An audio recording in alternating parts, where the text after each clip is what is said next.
PSG Fan TV, bonsoir à tous, bonsoir à toi. Bonsoir. J'imagine que tu as passé une très bonne soirée. Et je vais te poser une première question et elle va porter sur les gardiens de but. Donc en conférence de presse, Galtier a confirmé donc, la position de Donnarumma en tant que numéro 1. Après ce match, le match que tu viens de voir, qu'en penses-tu ? Ce soir, il n'y a pas eu grand-chose à faire pour le gardien Donnarumma. Et depuis les 2 derniers matchs, il n'y a pas grand-chose à faire. En fait, il faut qu'il soit présent au moment où on a besoin de lui. Il n'aura pas énormément de choses à faire pendant les matchs, mais il va falloir qu'il soit présent.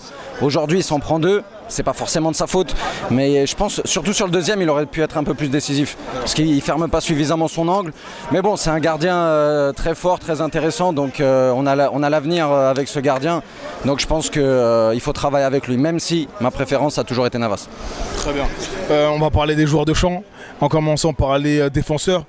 Ramos, cette saison, on est au tout début, on ne va pas s'enflammer, mais semble être en bonne santé et il fait des matchs plutôt corrects. Voilà, j'aimerais avoir ton retour par rapport à ça. Bon, pour les défenseurs, pour l'instant, ils sont dans un nouveau système pour les 3. Pour l'instant encore, ça marche, ça fonctionne, c'est comme avec le gardien de but que je viens de dire. Le problème, c'est que quand on va avoir des plus grosses adversités en Ligue des Champions, est-ce que ça va fonctionner aussi ? On a le temps, donc il faut qu'il travaille dessus, il faut qu'il s'améliore. J'ai encore mes petits doutes sur cette défense à 3, mais avec le temps, ça va marcher, ça va fonctionner.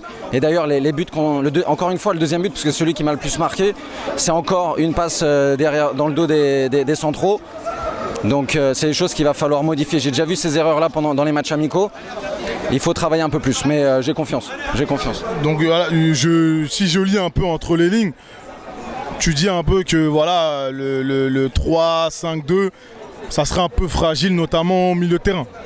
Oui, je pense qu'au milieu de terrain, les 2 milieux qu'on a actuellement, que ce soit Verratti, Vitinha, c'est très bon techniquement. Mais est-ce que ça aide suffisamment les défenseurs ? J'ai mes doutes. Mais encore une fois, comme je dis, avec le travail, on a le temps de progresser et ça ira beaucoup mieux par la suite, je pense. Très bien, est-ce que tu peux me parler de tes 3 meilleurs Parisiens sur cette soirée ? 3 meilleurs Parisiens. Bon, on va mettre Neymar. Forcément, il a été décisif. Vitinha, j'aime beaucoup. Je le mets dans mes tops depuis les 3 premiers matchs qu'ils ont joués. J'aime bien son apport. Il apporte quelque chose de nouveau qu'on n'avait pas avant à Paris. Et je vais mettre Kimpembe. Il fait un bon début de saison.